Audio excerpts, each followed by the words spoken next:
Seva Bharati website open చేసినప్పుడు దాదాపుగా 2.5 million అంటే లబ్ధిదారులు 2.5 మిలియన్ కు మించినటువంటి లబ్ధిదారులు ఉన్నారు అని చెప్పేసి దాంట్లో నేను వెబ్సైట్ లో చూస్తాను అఫీషియల్ గా. అన్అఫీషియల్ గా ఇంకా ఎక్కువనే ఉంటారు అని చెప్పేసి కొంతమంది మాట్లాడుతున్నప్పుడు నాకు తెలిసింది.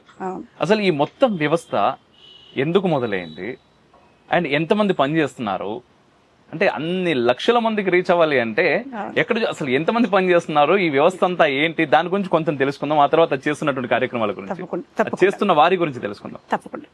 ఇప్పుడు సేవా భారతి అన్నది ఈ సేవా భారతిలో ఉన్న ఇంకో అత్యద్భుతమైన వ్యవస్థ ఏంటంటే ఇందులో పనిచేసి 99% మంది కూడా వాలంటీర్స్.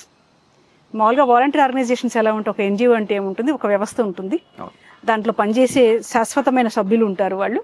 కానీ సేవా భారతిలో అలా కాదు, అందరూ వాలంటీర్స్, మీలాంటి నాలాంటి ప్రొఫెషనల్స్ సేవా భారతిలో పనిచేసేవాళ్ళు. సో ఇది ఒక అద్భుతమైన వ్యవస్థ అక్కడ.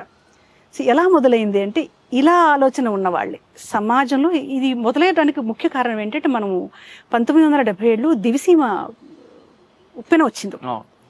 సో ఆ సమయంలో కూడా సమాజ హితం కోరే చాలా మంది పెద్దలు నేరుగా దిగి అక్కడ జరుగుతున్న వ్యవస్థ అవస్థ అంతా చూసి సేవ చేసే ప్రయత్నం చేశారు.